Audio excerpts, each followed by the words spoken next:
Grabe, ang sobrang dumi ng motor natin. Oh.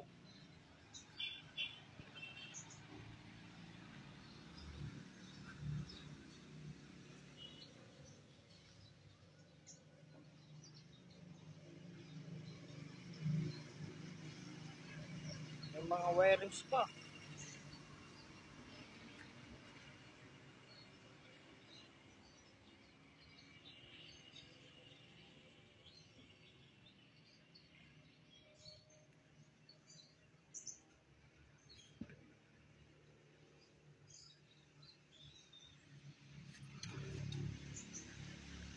Dumi.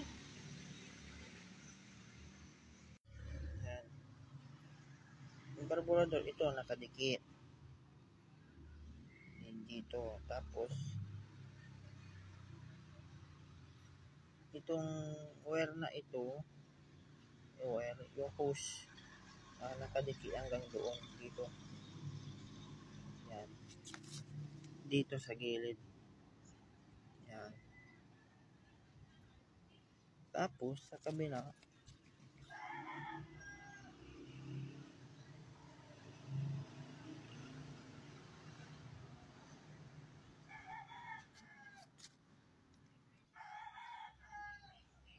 yan, sa kabila,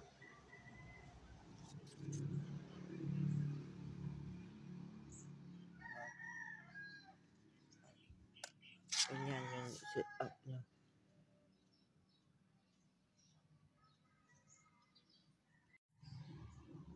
Yan, natanggal na natin yung carburetor, nilinisan natin. Sana marumi lang, wala nang ibang sira para gumana na yung motor.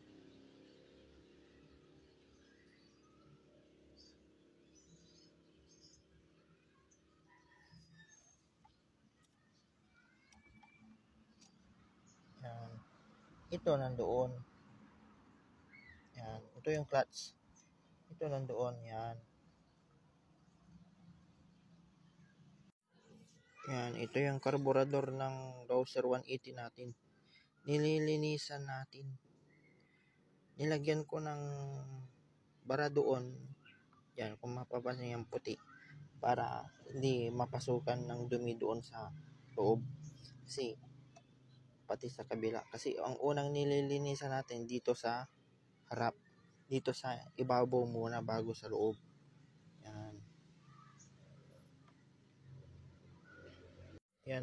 Yan, binuksan na natin yung carburetor. Oh. Malinis naman, oh.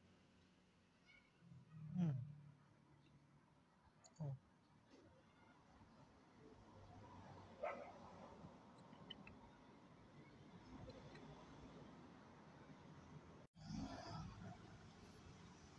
Yan, dinidrain natin yung tangke ng Rouser 180 kasi baka may tubig kaya namamatay-matay itong motor natin. Pero nilinisan ko na yung carburetor. Gumana naman na, pero i-drain talaga muna natin tong tangke para makita natin kung may tubig o wala. Kaya 6 liters yung naglagyan ko kasi mabigat yung tangke. Baka madaming gasolina. Yan. Oh.